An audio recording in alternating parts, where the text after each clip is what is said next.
is Red, White, and Bluegrass.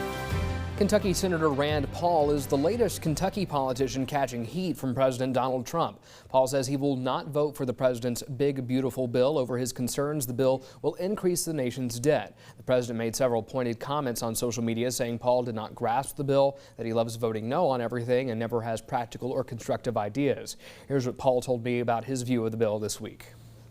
If we keep borrowing more, that interest payment keeps getting bigger and bigger and bigger.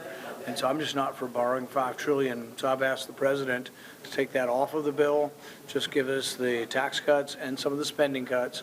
And I think then the bill will be much more easy to pass. And Paul is not the only Kentucky politician that has caught some heat over the BBB as the bill moved through the House. Similar comments were directed at Representative Thomas Massey. So Senator Webb, let's start with you here. Just overall thoughts on the big, beautiful bill and what it's setting out to do. Well, I I haven't read it because I'm not going to be voting on it, but I do like to do that before I vote.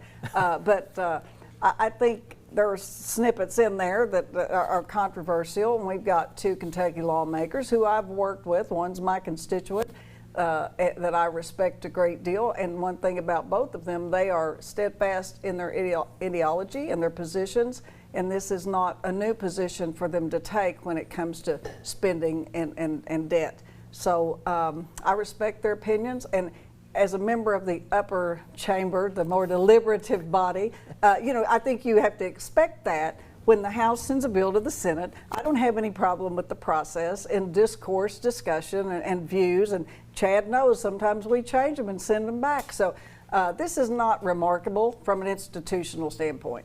Well, as a Democrat representative, are you somewhat surprised to see some of the Republican pushback on the bill? No, I think what they have done is they have put this different pieces of legislation and smushed it together into what the president calls the big beautiful bill, and it's this zombie walking piece of legislation.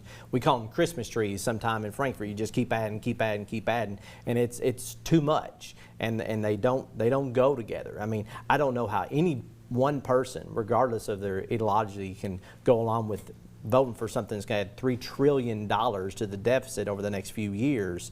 So I expect the bill not to pass. Is there any concerns that y'all may have over these disputes possibly affecting Kentucky in different ways on further down the road? We know the president's personality and how he can sometimes take things a little bit personally. So given how there's some poor relationships with Representative Massey, Senator Paul, Senator McConnell, and we have a Democrat governor, is there any concern that it could affect our help in the future? I'm not feeling that at all, and I think President Trump has worked with the governor on disaster-related issues, and things are important. I think we may hear some banter back and forth, but I think that the provisions will be teased out and dealt with in a manner that will be as beneficial to us. What we need to do as a state is try to adapt to those provisions that do pass, whether it's backfilling in the budget or maintaining programs that we have priority to. More you want to add on that?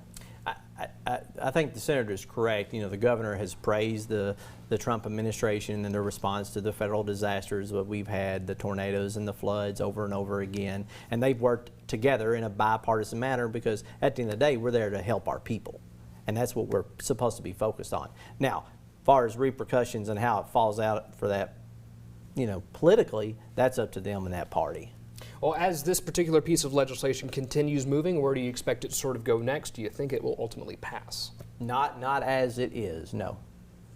I think there'll be changes, and I think they might tease some subject matter out and focus on the budget, the tax part, but tease some of the issues out for further discussion and modification.